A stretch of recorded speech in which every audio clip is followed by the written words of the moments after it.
Welcome, Buckeye Nation. It's been a while. We are three busy dudes, but I got with my boy Shane today. Said, let's record, man. There's plenty of good stuff going on. Flowco, Florida Cory here, co-hosting the Scarlet N Great Empire, Ohio State football with Scarlet N Great right here on YouTube. Co-founder, co-host with me, Sugar Shane Larson, basketball extraordinaire, but football today. We're talking football today because this is in his wheelhouse. We're going to be talking about today. We're talking about the Jordan Addison rumors go flying heavy right now, just going everywhere. We don't know what's true, what's not true. We're going to find out in the next few weeks, I'm sure. So by the time this is out, some of this might even be debunked, but it's a fun conversation to have, and I hope you enjoy it. Shane, what is going on, my brother? What's up, Cory? Man, listen, for those who are listening to this right now, I think Cory read my mind. All three of us are super busy with everything going on. There's businesses going on. I've been coaching basketball the last 3 months, so it's just been really, really wild traveling out of state every weekend, it feels like. And I literally wanted to talk to you, Cory, and you texted and said, hey, can you do a show today? I was like, oh, my gosh, you read my mind. I wanted to reach out and see how everybody was doing. I was like, I miss those guys. I need to chat with them. So I'm just excited, man. Really busy right now, but this is what I wanted to be doing at this particular time of the day, chatting with you about Buckeye football. So let's get it. I know we need some more Buckeye football in our lives. The fall cannot get here fast enough. Shane, we were going to do a video basically like, let's talk about offensive starters potentially, but I think the Jordan Addison kind of, I wouldn't say news, but rumors flying around. I didn't think Ohio State would be even remotely a player, and maybe they're not, but now their names come up a little bit. And let's start off with this. You are a Biletnikoff voter, right? I am. And he won the Biletnikoff Award last year. Some say Jamo should have won it, whatever. You can debate that amongst yourselves. Go ahead and comment who you think should have won it if Jordan was not deserving. Now, we know for a while now Addison has been wanting to leave Pittsburgh, probably because Kenny Pickett's not there anymore. You've watched enough Addison. What do you think of him as a player, first and foremost? Listen, as a Biletnikoff Award voter, first off, everybody who's listening, for those who don't understand, like, take that for what it's worth with a grain of salt, right?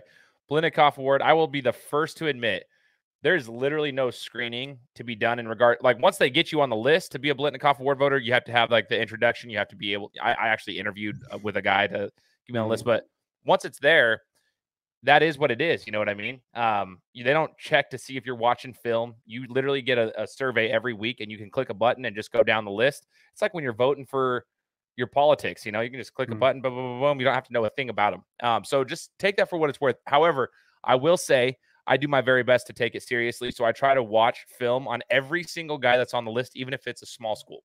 First and foremost, with Jordan Addison, I paid attention to him a lot last year because his name kept popping up. I didn't actually vote for him, but his name kept popping up later on in the list. And show's over, so you see, folks. No, listen though. I got to watch a lot of him because of that his name just kept popping up and getting closer to the finalists.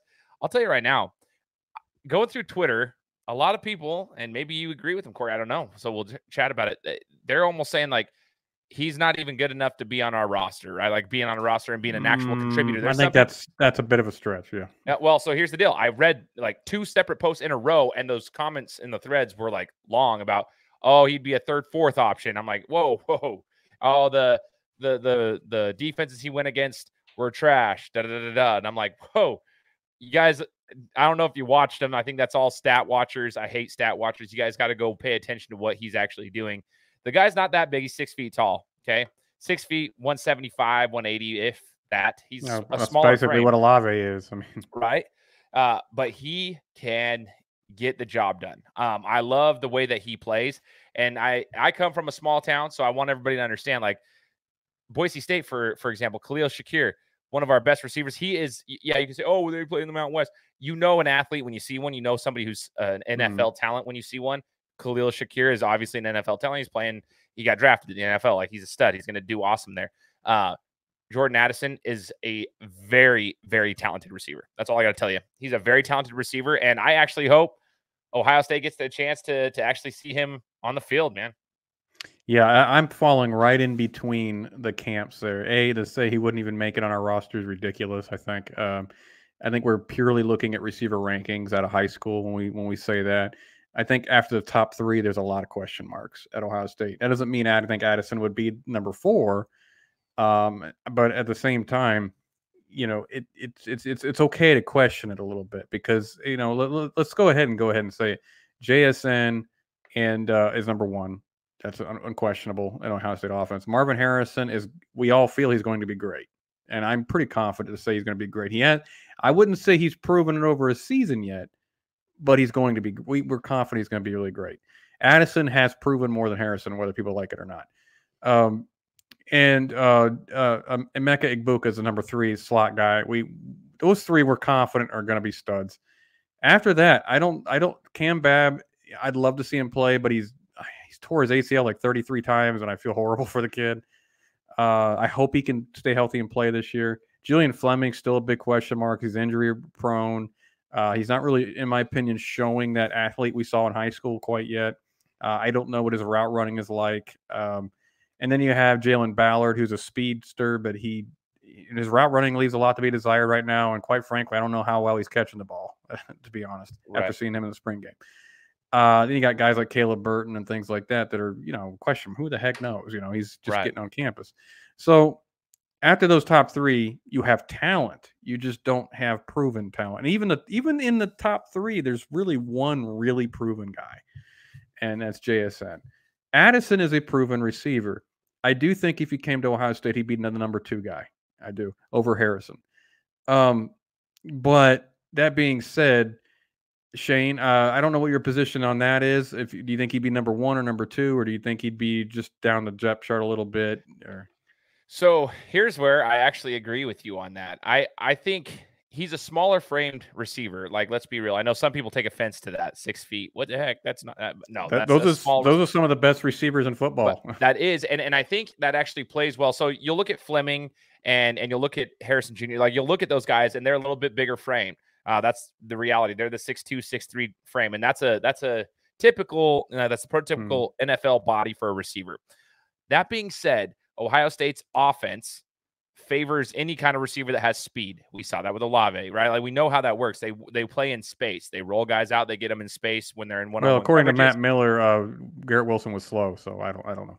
Right. No, well, exactly. But how they are. But it does favor guys to that. Like, you don't have to be tall. Like, you don't have to be the biggest guy on the field to dominate in Ohio State's offense. And I think that's why Hartline has such a good job, like has such a good, track record with these receivers, because all these guys can get theirs if they are decent enough to do it.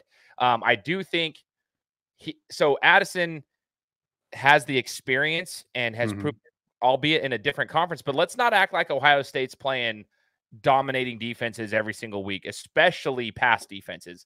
I'm not going to be there. I'm a Big Ten fan, but let's be honest with ourselves for a second. We're not playing elite pass defenses every single week. We play cupcakes too, just like the rest of them in part of the year. How dare you, sir? Like, let's just be honest, right? So I just hate that argument of like, oh, well, he played in the ACC. Like, dude, we outside of like 4 or 5 games, or maybe even just 3 or 4 games, we play cupcakes too. So let's not talk about that. But he has proven himself to be a top tier talent. He can play if he has a good quarterback, which he will this year. If he has a good quarterback who can throw on the ball, he's more than capable of catching it, making play, like getting yards after the catch. All those things that you need, I would put him at the number 2 spot. Obviously, JSN has proven himself, I believe, to be that number 1 guy. And then keep in mind, you need someone who's going to take the number 1 guy. Usually gets double covered, right? You're scheming against that. So JSN may not be putting up the same exact numbers as he was, or that we're expecting him to, just based off that last game of the season last year. You might see a completely different coverage scheme against him. So you're going to be looking to those guys, the second and third options, and the tight ends for that matter, but the second and third options at wide receiver. We don't throw to tight ends at Ohio State. Don't be silly. Right. But I'm just saying, I could see him. I believe at this point, while I love Fleming and I love Harrison, I think that they have this opportunity to take that next step. At this particular moment, if Addison were to come over here tomorrow and he's on the roster, I would put him at number 2. Yeah, I actually agree with that. And because, again, it's proven versus unproven. And Harrison had a huge game against the Rose Bowl. I'm not taking anything away from him. I've loved Harrison's potential since we recruited him. But you do it, or you got to do it on the field. It's as simple as that. And again, we could sit here and say the whole day, well, he's going to. Yeah, but that's the only argument you have. He's going to. Right. Addison has done it. And quite frankly, Addison, I'd argue C.J. Stroud is a much better quarterback than Kenny Pickett. And I'd say playing with C.J. Stroud, it's got to be extremely enticing. The reason why I wouldn't want him to come to Ohio State is not because I'm afraid of and offending any receivers or anything like that. Because I'll tell you, when the rumor came out that we didn't take Elias Ricks because we thought we were going to offend some people in the room, I just, come on, guys, he's a first round talent. You got to take him.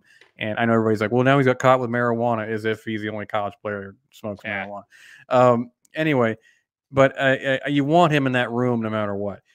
It's because of the NIL stuff that goes along with it. I think he's commanding something around $3 million. I know it doesn't come out of the athletic budget. You and I were talking about that earlier, but I was just like, does it create a buyer's mentality in that locker room? We like to talk about the brotherhood and whatnot. And these guys who are here right now at Ohio State came because they wanted to be at Ohio State. They wanted to be coached by Brian Hartline, who is quickly becoming arguably, and it's just indisputably the best receiver coach in college football, maybe football period. Absolutely.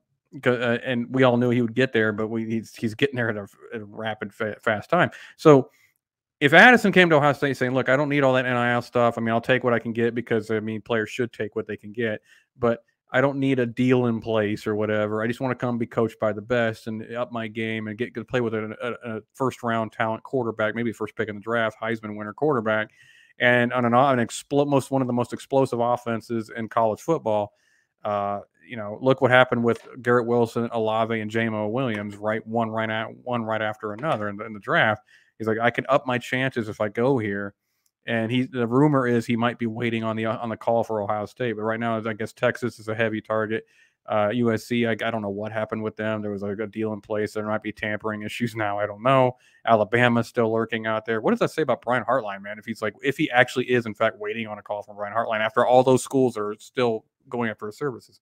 Yeah, I mean, everything you just said, Corey. I mean, and I think everybody listening will, agree. He has proven himself to be able to produce talent. Well, we look at, I was just talking to a high school coach, Corey, about certain programs here where I live and like certain coaching staffs and so forth. And like, can you win? That's one thing. But do the players, when they arrive, when they leave, are they a better player? Right. Mm-hmm. And I know that sounds cliche and it's like, duh, that's basics. But there's a lot of times where you'll see players arrive and they leave either the exact same or they didn't have the career that panned out the way that they thought, all the hype coming out of high school.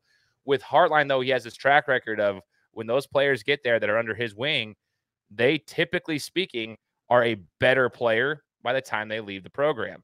And that's huge. Whether they go to the NFL or not, they're better players. They've progressed throughout their career. And if you go through, you can look at some of those programs, but Texas, I wouldn't argue is always the case that way. It's not. Alabama, I would say, is there. Absolutely. USC, are you kidding? Like, no. Like, there are some good talent that come out of there, but it's not consistent. Hartline arguably is the most consistent coach at getting his players to progress. And that's not just one player. As you just mentioned, you just went off all of those. And some of those guys played together at the same time. So these guys are all constantly progressing, whether they're the 1 option, 2, 3, maybe they're sitting back waiting for their opportunity, but they're all progressing. And that just speaks to his greatness, in my opinion.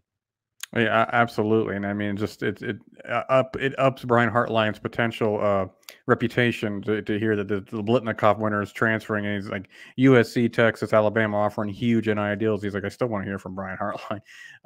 So anyway, we're coming up on the time frame here, or the end of the show here. Shane, let me ask you, final prediction, or no, it won't, not prediction. I don't think he's going to end up at Ohio State. Let's be real. But if you had to call right now and you were the booster, do you say go pay whatever and go get them, whatever you need? Or do you say, nah, it might be a locker room problem if we just pay him a huge bunch of money to get another guy in here, saying we don't, and it might suggest that we don't trust the guys we have? Wow. You know what, Corey? I'll answer that question on the next part of our video when we do another part, because I want to talk about the NIL situation, because that's hard for me to say right at this exact moment, because there's some benefits and disadvantages to that exact thing. That's a tough one. That's a very tough question to answer right now at the end, but you guys can stay tuned and maybe we'll chat about it in the next one. Yeah, absolutely. Stay tuned for part 2, talking about Addison, NIL, and Ohio State, and maybe talk a little bit more about the offensive structure going forward with Ohio State in this next video. Stay tuned for part 2, guys.